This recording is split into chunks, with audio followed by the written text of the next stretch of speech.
Cellfin app দিয়ে কিভাবে বিকাশে টাকা ট্রান্সফার করবেন আজকে আমি আপনাদেরকে সহজে দেখাবো। আশা করি ভিডিওটি দেখলে আপনারা যে কোনো ট্রানজাকশন করে নিতে পারবেন সেলফিন অ্যাপ দিয়ে। চলুন ভিডিও শুরু করা যাক। প্রথমে আপনার হাতে থাকা স্মার্টফোনটি সেলফিন অ্যাপ ওপেন করে নেবেন।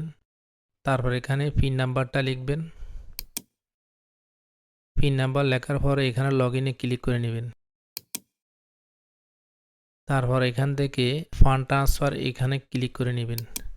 এখানে বিভিন্ন ক্যাটাগরি আছে, আমি যেহেতু বিকাশে টাকা ট্রান্সফার করে বিকাশে ক্লিক করে দিব। তারপর এখানে আমি বিকাশ নাম্বারটা লিখব। আপনারা আপনাদের বিকাশ নাম্বারটা এখানে বসাবেন। নেক্সট। এরপর আপনারা যদি সেলফিন থেকে পাঠান সেলফিন সিলেক্ট করে দিন। আমি যেহেতু অ্যাকাউন্ট থেকে পাঠাবো আমি অ্যাকাউন্ট সিলেক্ট করে নিব। এরপর অ্যাকাউন্টে ক্লিক করে নেবেন। তারপর অ্যাকাউন্ট নাম্বারটা সিলেক্ট করে দিব। এখানে আমি বিকাশ নাম্বারটা এবং নামটা চেক করে নিব। তারপর এখানে অ্যামাউন্ট বসাবো। এখানে যে কোনো কিছু লিখে নেবেন। আমি লিখলাম মাই সেলফ। তারপর এখানে আপনার 6 ডিজিটের পিন নাম্বারটা বসাতে হবে। আমি আমার পিন নাম্বারটা বসাবো। এরপর সাবমিট। এখানে যার নামে বিকাশে আমি টাকা সেন্ড করব তার নামটা এবং বিকাশ নাম্বারটা দেখে নিব আরেকবার।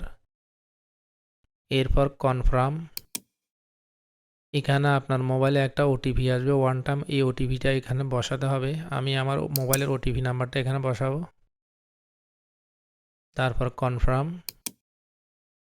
আশা করি বুঝতে পেরেছেন কিভাবে ইসলামিয়া ব্যাংকের সেলফিন অ্যাপ দিয়ে বিকাশে টাকা ট্রান্সফার করবেন। সবাই ভালো থাকবেন, সুস্থ থাকবেন। আল্লাহ হাফেজ।